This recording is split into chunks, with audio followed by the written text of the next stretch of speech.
Assalamualaikum warahmatullahi wabarakatuh. Berjumpa lagi dengan saya. Bagaimana kabarnya hari ini anak-anak? Semoga dalam keadaan sehat dan selalu bahagia. Perkenalkan, nama saya Nikade Ayu Purnamasari. Nah, hari ini kita akan belajar tentang materi mitos. Pasti kalian sudah tidak asing kan dengan kalimat atau kata mitos ini. Sebelum itu, saya akan jelaskan apa sih mitos itu.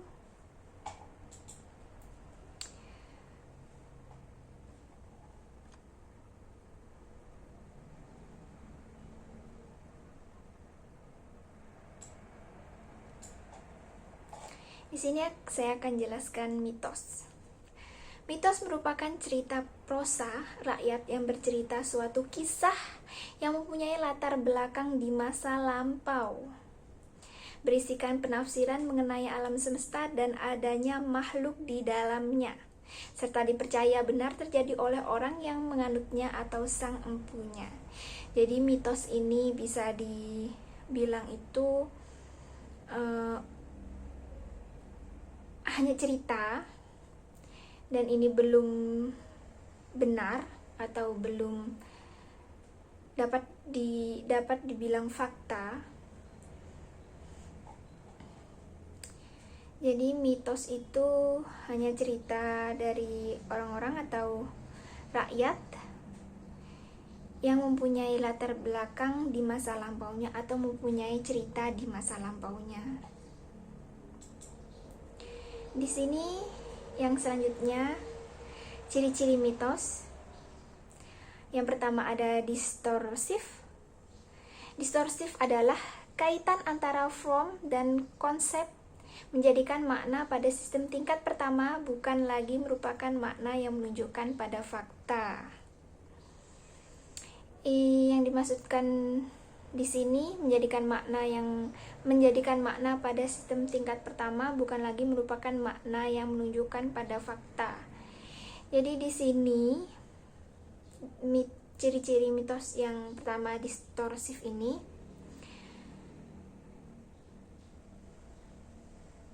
jadi ciri-ciri distorsif ini ya bukan fakta. Mitos di sini itu bukan fakta, tapi adanya cerita dari orang-orang yang sampai saat ini itu dipercayai oleh orang-orang pada zaman ini. Yang kedua ada intensional, adalah mitos tidak ada begitu juga. Mitos sengaja dibuat, dikonstruksikan oleh budaya masyarakat dengan maksud tertentu. Di sini tuh mitos atau cerita tentang mitos ini tuh dibuat-buat oleh masyarakat untuk kebutuhan atau untuk maksud tertentu oleh masyarakat tersebut. Nanti ada contohnya, kita akan bahas di slide selanjutnya. Yang ketiga ada statement of fact. Artinya mitos menaturalisasikan pesan, menjadikan kita menerimanya sebagai suatu kebenaran yang tidak harus diperdebatkan kembali, sesuatu yang berada secara alami. Jadi mitos ini tuh secara alami itu ada, dia memang ada dan tidak perlu diperdebatkan lagi. Orang-orang pun percaya kepada mitos yang satu ini, ciri-ciri mitos yang satu ini. Dan yang terakhir ada motivasional. Mitos dibuat dengan melakukan seleksi kepada berbagai kemungkinan konsep yang hendak dipakai. Yang selanjutnya ada fungsi mitos. Yang pertama, untuk mengembangkan simbol yang sangat berarti. Di sini tuh mitos itu adalah suatu simbol kepercayaan bagi seluruh masyarakat yang mempercayai mitos. Yang kedua untuk sarana pendidikan yang sangat efektif dan penanaman nilai budaya, norma sosial dan keyakinan tertentu. Nah, yang di sini yang dimaksud fungsi mitos yang kedua ini, ya seperti sekarang ini kita mempelajari mitos untuk sarana pendidikan. Kita mempelajari mitos itu untuk nilai budaya, agar kita mengenal budaya kita. Yang ketika ada norma sosial, kita agar bisa menghargai mitos di dalam kepercayaan masyarakat kita. Dan bisa juga kalau anak-anak atau adik-adik, murid-murid di rumah itu mempercayainya, bisa juga menjadikan keyakinan mitos ini sebagai keyakinan tertentu. Yang ketiga, untuk pegangan bagi masyarakat pendukungnya dalam menjalin kesetiakawanan sosial terhadap para anggotanya. Yang keempat, untuk menanamkan nilai budaya, pemikiran ataupun pengetahuan tertentu. Jadi di sini mitos bukan hanya sekedar mitos. Jadi mitos di sini itu untuk menanamkan nilai budaya. Mitos ini salah satu nilai budaya juga di masyarakat kita, terutama di Indonesia. Pasti sudah banyak yang tahu apa itu mitos, dan di setiap daerah pasti ada mitos-mitos yang akan dipercaya oleh masyarakat di daerahnya. Pemikiran ataupun pengetahuan tertentu. Mitos ini bukan hanya sekedar mitos, tapi mitos ini juga sebagai pengetahuan kita terhadap nilai budaya dan norma budaya di dalam masyarakat kita, di dalam masyarakat yang kita tinggali, di dalam daerah yang kita tempati. Kita harus menghargainya karena itu adalah sebuah kebudayaan juga dan kepercayaan masyarakat di daerah kita masing-masing. Yang kelima, sebagai perangsang perkembangan kreativitas dalam berpikir. Jadi mitos itu juga perangsang perkembangan kreativitas dalam berpikir. Kita bisa berpikir tentang mitos itu benar apa tidak, mitos yang ada di daerah kalian masing-masing itu lebih ke arah banyak dipercaya atau tidak banyak dipercaya oleh masyarakat tersebut. Ada jenis-jenis mitos. Di sini jenis-jenis mitos. Mitos penciptaan, yaitu menceritakan penciptaan alam semesta yang sebelumnya sama sekali atau belum ada. Mitos kosmogenik, yaitu mengisahkan penciptaan alam semesta, hanya saja penciptaan tersebut menggunakan sarana yang sudah ada atau dengan perantara. Yang ketiga ada mitos asal-usul, yaitu mengisahkan asal mula atau awal diri seekor binatang, jenis tumbuhan, sebuah lembaga, dan sebagainya. Yang keempat ada mitos teogenik, yaitu mitos-mitos mengenai para dewa dan makhluk adikodrati.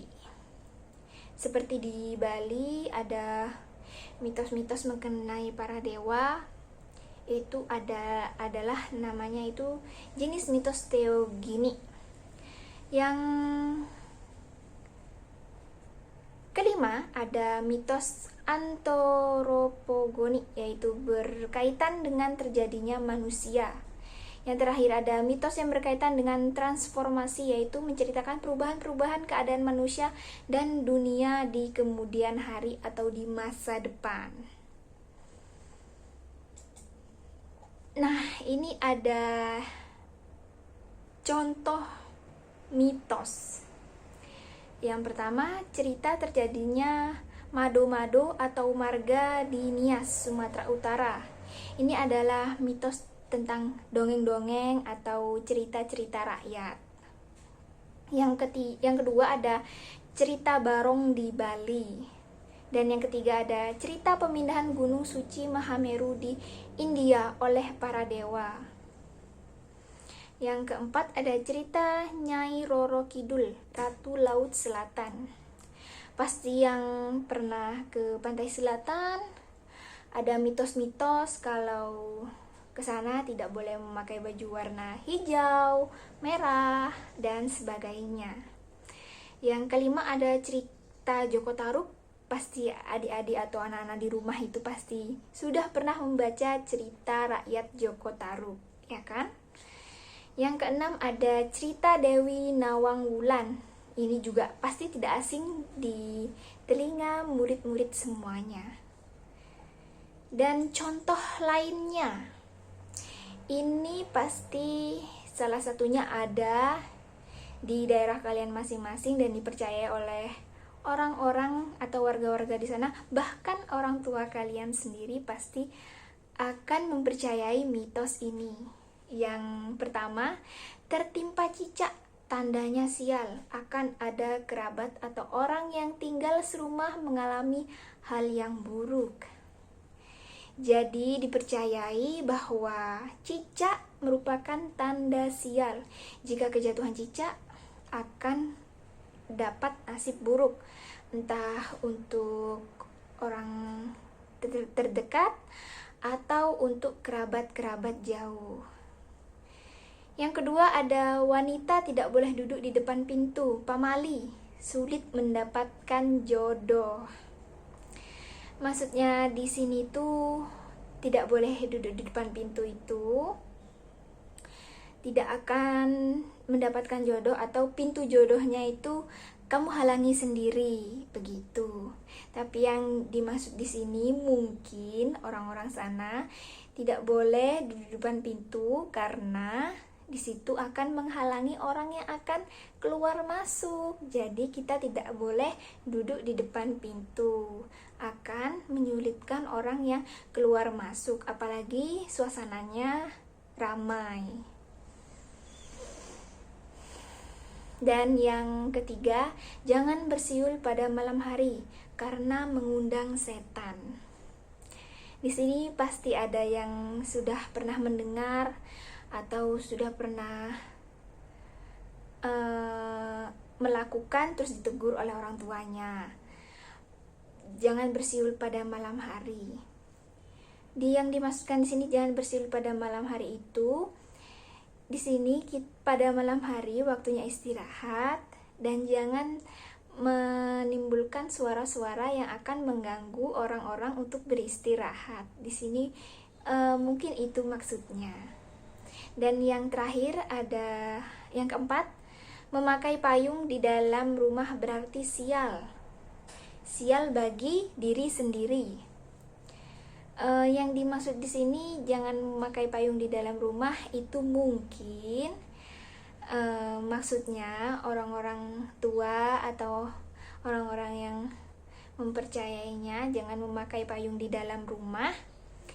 Itu tidak baik memakai payung di dalam rumah. Buat apa? Kan di dalam rumah sudah ada atap dan tidak perlu memakai payung, akan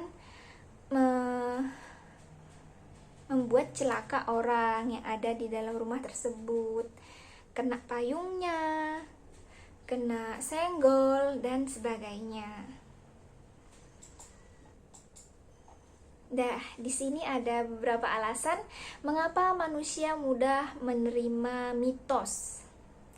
Kenapa masyarakat kita itu mudah sekali percaya dan mudah sekali menerima mitos tersebut dalam pikiran mereka. Yang pertama ada keterbatasan pengetahuan manusia. Jadi manusia itu atau orang-orang yang mempercayai mitos tersebut itu sedikit pengetahuan tentang mitos-mitos atau isi di dalam mitos tersebut. Pada umumnya manusia memperoleh informasi dari cerita orang yang mengetahui akan suatu hal. Kemudian hal ini berpindah telinga kepada manusia yang lain. Yang menjadi masalah adalah kebenaran tentang informasi atau pengetahuan yang muncul dan telah menyebar tersebut. Ya, benar sekali.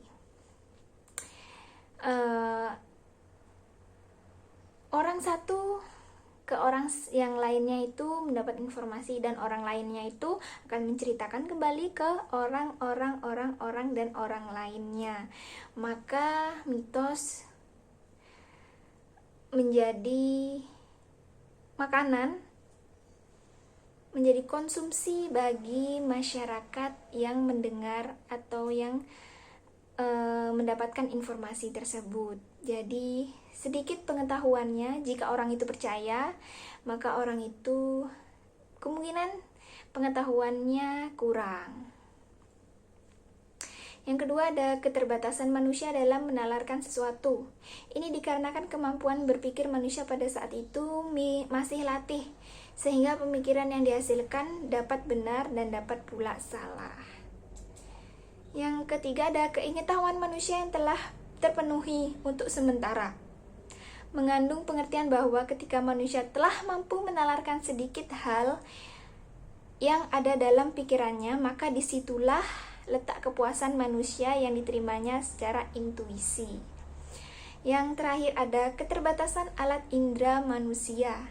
Selain beberapa hal di atas, keterbatasan manusia terhadap bagaimana ia menggunakan alat inderanya masih terbatas, sehingga jangkauan yang sangat detail dalam suatu penciptaan hal yang baru masih bisa diragukan.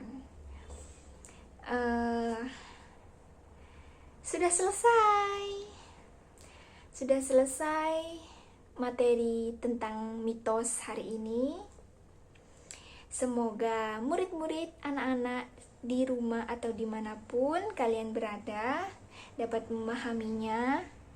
Dan jangan lupa untuk selalu semangat, untuk selalu belajar, agar kita